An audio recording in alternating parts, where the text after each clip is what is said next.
ვინც ქალს ლამაზის სქესი დაარქვა, ალბათ სახეში გურული ქალი ჰყავდა. თეთრ ყირმიზის სახე, სურათი ცხვირი, შავ ხავერდისებური გამომეტყველი თვალები, რომელშიაც ვნებათა ღელვაცი ხატება და გულკეთილობაც. მაღალი, კეთილშობილური შუბლი, შვილდივით გადაჭიმული წარბები, მიჯრით მიწყობილი ბროლივით კბილები, ყურყუმასავით შავი და გრძელი თმა. აი საზოგადო სახე აქაურის ბანოვანისა.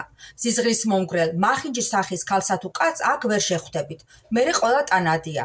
მოხდენით მოლაპარაკე. ლაპარაკში ის სიჩქარე და თავისებური კილო ეტყობათ, რომელიც ნიშანდობლივია გურულისათვის. ბუნების კანონის წინააღმდეგი იქნებოდა, როცა ასეთი ლამაზი ქალებია, ვაჟებიც მაცავით ლამაზები არ იყვნენ. დიახ, ვაჟებიც ასეთივე ლამაზები არიან და ზოგ შემთხვევაში ჯობიან კიდეცა. მათი ლამაზესთან ერთად საუცხოოდ შეხამებულია მამაცური, პირდაპირული გამომეტყველება სახისა და ცოცხალი, მოძრავი ხასიათი. სიმწარე, სიხარული მალე მოქმედებს აქაურზე და მისი სახე ერთ წუთში შეიძლება რამდენაირადმე გამოიცვალოს. იმის და მიხედვით გარედან რა შთაბეჭდილება მოქმედებს პატრონზე. კეთილშობილება ყველას ეხატება სახეზე. ასე აღწერს თედო სახოკია გურულებს თავის წიგნში მოგზაურობანი. მე ვარ თია სიხარულიძე.